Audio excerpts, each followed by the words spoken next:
قل هذه سبيلي أدعو إلى الله. Assalamualaikum warahmatullahi wabarakatuh. Alhamdulillah kita ketemu lagi di channel pemberantas kemaksiatan kaum muslimin. Dan seperti biasa, sebelum masuk ke pembahasan, kami ingatkan dulu untuk kaum muslimin yang belum subscribe ke channel ini untuk segera mensubscribe supaya mendapatkan notifikasi ketika ada video-video terbaru yang kita upload di channel ini.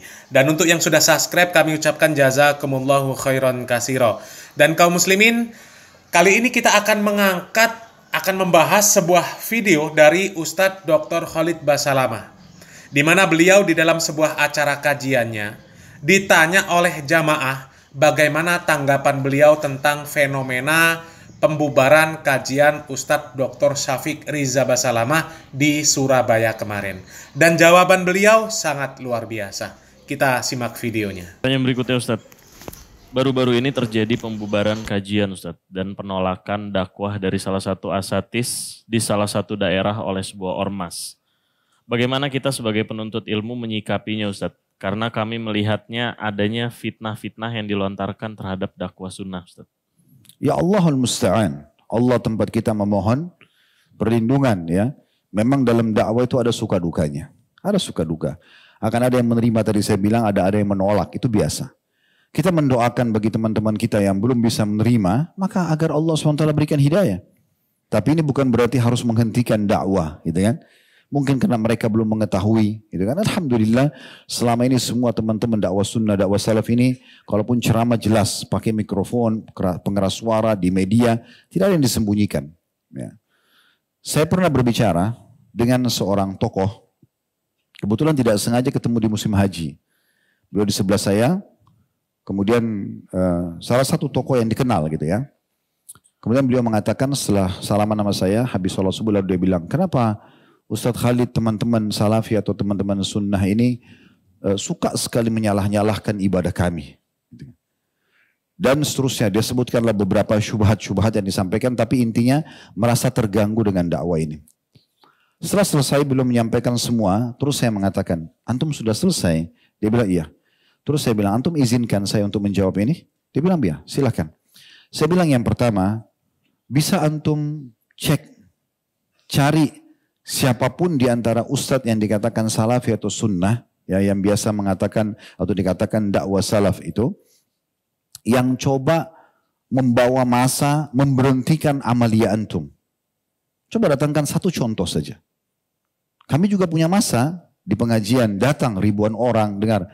Tapi belum pernah kami datangkan masa untuk memberhentikan amalia yang antum lakukan di masjid antum, di pesantren antum, di rumah antum, tidak pernah. Yang terjadi adalah di majelis kami, kalau ditanya, apa hukumnya maulid, apa hukumnya tahlilan, apa hukumnya begini dan begitu, kami jelaskan sesuai apa yang kami ketahui. Karena ditanya, tidak ada tablik akbar khusus bahas masalah ini, tetapi hanya ditanya, kami jelaskan sesuai yang kami fahami. Kalau antum merasa itu benar, antum jalankan, silahkan. Masing-masing bertanggung jawab di hadapan Allah SWT. Tapi jangan antum paksa kami untuk melakukan. Karena masing-masing berhujjah. Jadi tidak ada maksud dan tujuan kami untuk menyerang antum. Jangan difahami untuk menyerang. Karena tidak ada materi khusus membahas tentang masalah amalia antum, tidak ada. Kalau ditanyakan kami jelaskan. Dan itu hak kami menjelaskan di pengajian kami. Sebatas itu. Dan sekali lagi tidak pernah ada pergerakan massa, memberhentikan atau tidak ada. Sama sekali. Dan itu hak kita masing-masing. Antum mengatakan boleh, kami mengatakan tidak boleh. Saling menghormati, selesai kan gitu. Konsepnya. Kami teman-teman salafi ini hanya butuh dalil. Saya bilang begitu, ini di rumah Allah saya menyampaikan ya, kepada beliau. Kami cuma butuh dalil. Ada dalil, antum akan temukan kami berada di saf pertama mengerjakan perbuatan tersebut. Apa saja, ini dalilnya, ini hadisnya, ini ayat Al-Qur'annya, ini perkataan sahabat. Kami langsung melakukan itu. Insya Allah kami yang pertama melakukannya. Tapi kalau tidak ada dalil, antum akan temukan kami paling jauh. Sebatas itu. Terus dia balik tanya kepada saya, oh berarti teman-teman salafi cuma butuh dalil. Saya bilang iya, hanya itu saja. Oh kalau gitu nanti saya akan sebarkan. Fadhal, silahkan. Tidak ada yang tertutup kok, kan gitu. Jadi sebenarnya tidak perlu ada pemberhentian, merasa terganggu. Karena orang masing-masing menyampaikan pendapatnya. Ya, ini saya bicara secara global. Alhamdulillah pengajian kita berjalan di masjid-masjid ini sudah tahunan, bukan 1-2 kali. Alhamdulillah kita selalu sampaikan kalau Allah, kalau Rasul. Dan tidak ada penyebutan nama, tidak ada nama penyebutan organisasi. Ya. Tidak pernah kita sakitin siapapun. Tapi kalau ditanya tentang hukum kita jelaskan. Nah ini hukum yang kita ketahui kan gitu. Masing-masing boleh menyampaikan. Allahu a'lam. Jadi kedepannya saya berharap mudah-mudahan tidak terjadi lagi hal-hal yang seperti ini. Kalau ada yang dirasa dari penyampaian salah satu da'i, siapapun dia di negara kita ini, yang kemudian dianggap penyampaian itu kurang pas, oke, dipanggil, diajak dialog, diziarahi, ya. Kemudian ini lebih baik, lebih bijaksana, tujuan lebih baik daripada jadi nggak enak kelihatannya, mesti didatangi, diberhentikan, disorak-sorakin kan jadi nggak enak. Umat Islam sama umat Islam kok ada masalah apa nih, gitu kan? Hanya karena tidak sefaham dalam masalah amaliyahnya, ini nggak penting gitu. Apalagi sama-sama ahli sunnah itu sama sekali tidak diharapkan tentunya. Allahu a'lam. Jawaban yang luar biasa dari Ustadz Dr. Khalid Basalamah kaum muslimin. Dan itulah dakwah kaum muslimin. Pasti ada yang menerima, ada juga yang menolak. Jangankan para da'i. Nabi Muhammad SAW saja. Banyak yang menolak dakwah beliau. Dan yang menarik di sini kaum muslimin adalah yang dikatakan oleh Ustadz Khalid Basalamah. Bahwa kita ini sebenarnya cuma butuh dalil. Ya. Kalau ada dalil, insya Allah kita paling depan di dalam mengamalkan amaliyah tersebut. Tapi kalau tidak ada dalilnya, kita paling jauh. Dan kita menjauhi. Nggak mau mendekat. Ya. Sebagai contoh kaum muslimin. Sholat berjamaah. Memelihara jenggot. Celana di atas mata kaki, tidak isbal. Menutup aurat. Orang-orang salafi itu paling terdepan dalam mengamalkan perkara tersebut. Memakmurkan masjid lah secara umum ya.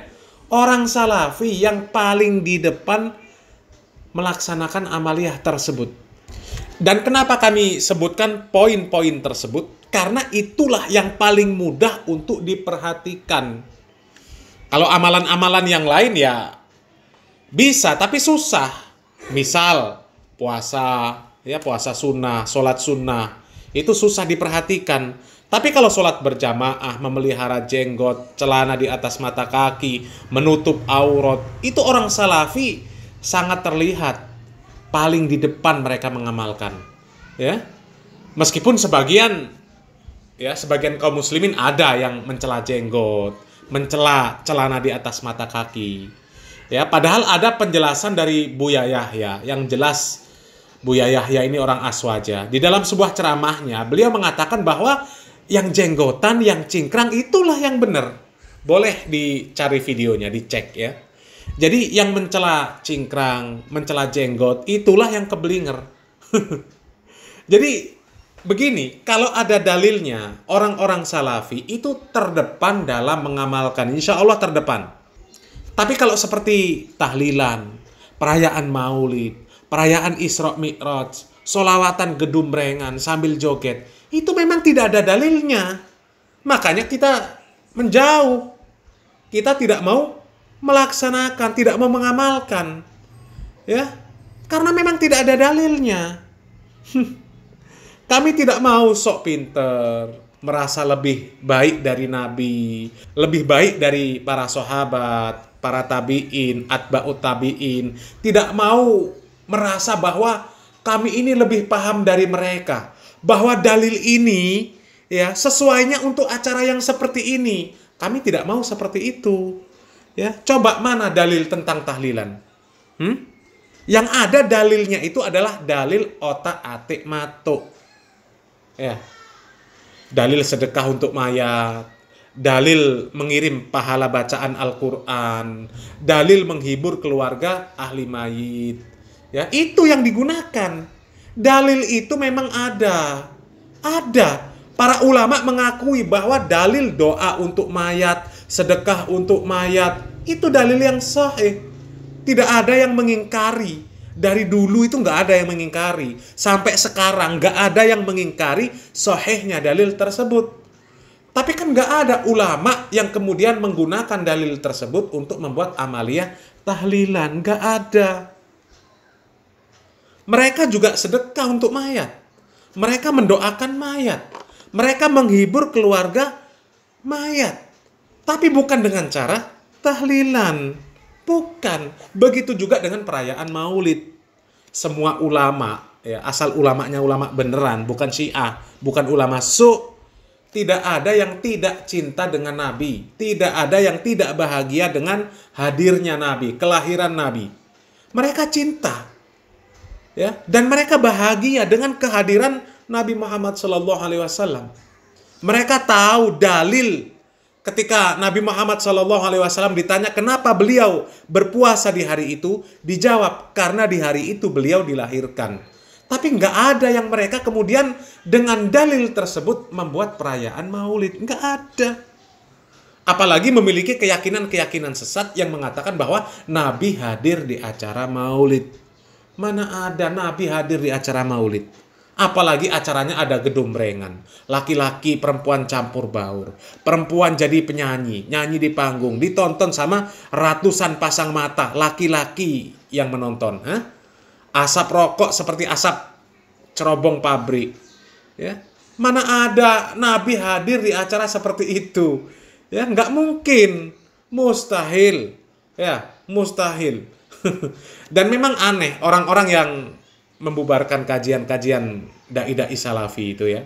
Majelis orang kafir mereka jaga. Dangdutan mereka jaga. Dimeriahkan oleh mereka. Malah ikut joget-joget. Tapi giliran pengajian yang benar, yang disampaikan qala Allah, qala Rasul, qala sahabah, qala ulama, tidak ada musik, tidak ada rokok, apalagi jingkrak-jingkrak, malah dibubarkan. La ilaha illallah. Ya, benar-benar aneh dan membagongkan. Salam waras, salam akal sehat. Barakallahu fikum. Wassalamualaikum warahmatullahi wabarakatuh.